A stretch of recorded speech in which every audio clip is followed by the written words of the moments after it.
is this guy called me. It looks like a mugshot, it is, and I'll explain that in a moment.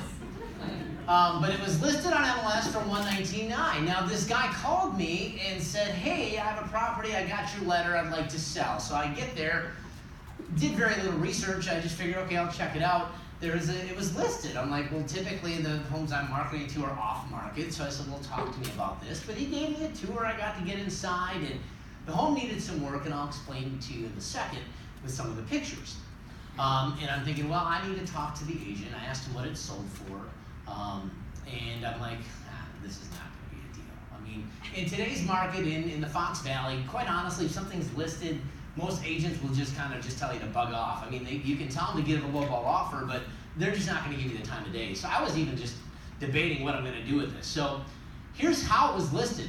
This is literally some of the pictures they had listed. Well, they didn't post, these are some of my pictures, but this is the condition it was in, listed on MLS for $119,900. As you can see, not in the greatest of shape. These are the bedrooms upstairs. I like the ironing board on the left there. And he's attempting to clean with the vacuum on the right. But the home was in disrepair. It needed a considerable amount of work. This was the garage. Oof. Actually, in the back was kind of nice. He had his own putting green. I don't know if you guys can see that. There's a little hole there.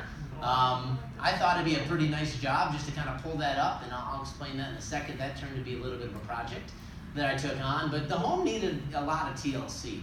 So there was a lot of things. So again, this guy called to tell me to buy his property.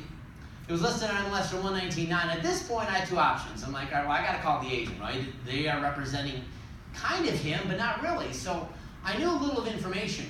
At this point, at $119,900, kind of you've seen the property, knowing it's listed on MLS. Anyone here be kind of maybe scared and kind of just hesitant to even kind of go forward on this one? I was, but I'm like, you know what I did lose? I'm going to call the agent. And sure enough, I did. Well, come to find out, this gentleman here, I don't know if I can get a laser on this bad boy. It doesn't matter. Green button. Green button, there he is.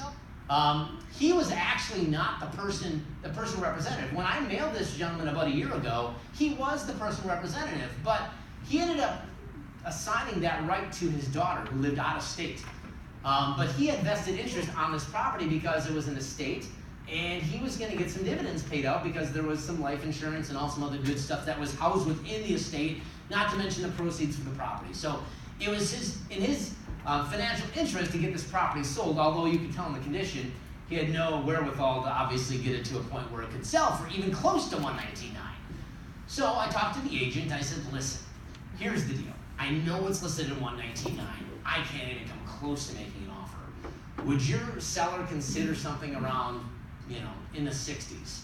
And I was ready for her to just be like, you know what, don't even bother me. Actually, funny conversation. I called the agent and I said, hey, I'm interested in looking at I had some questions about 1333 West Lawrence, and before I could even say Lawrence, she was like, I just want to tell you about the property. We're not taking any showings right now. And she was like very adamant, like, we're not going to get anyone in there for the next few weeks till we get it cleaned. I said, hold on a second. Actually, the person who lives there allowed me to get inside. I've seen the property. I wanted to make an offer, and I think her jaw hit the floor because there was like silence for like 5 seconds. It had been on the market for a while. They had done a price reduction since then. So I just basically said to her, I said, listen, I'm going to kind of have to be in this price range. Would your seller even consider that? And she's like, you know what? Let me talk to him. I'm like, maybe there's something going on here. So here's what I knew. The seller was very motivated. It was an estate situation.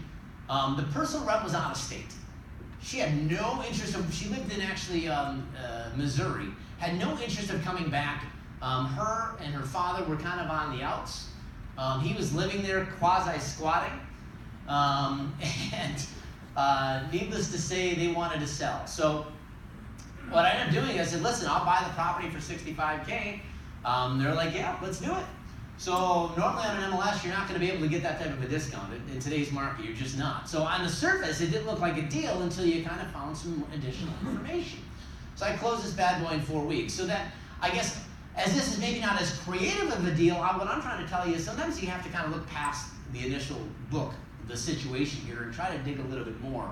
And it's okay to call agents. Even before you write an offer, if you see a property you're interested in, if it's been on the market for a while, whether if you have an agent representing you or just your person and you see, so-and-so is the agent, call Say, hey, here's what I want to do. You just never know what may happen.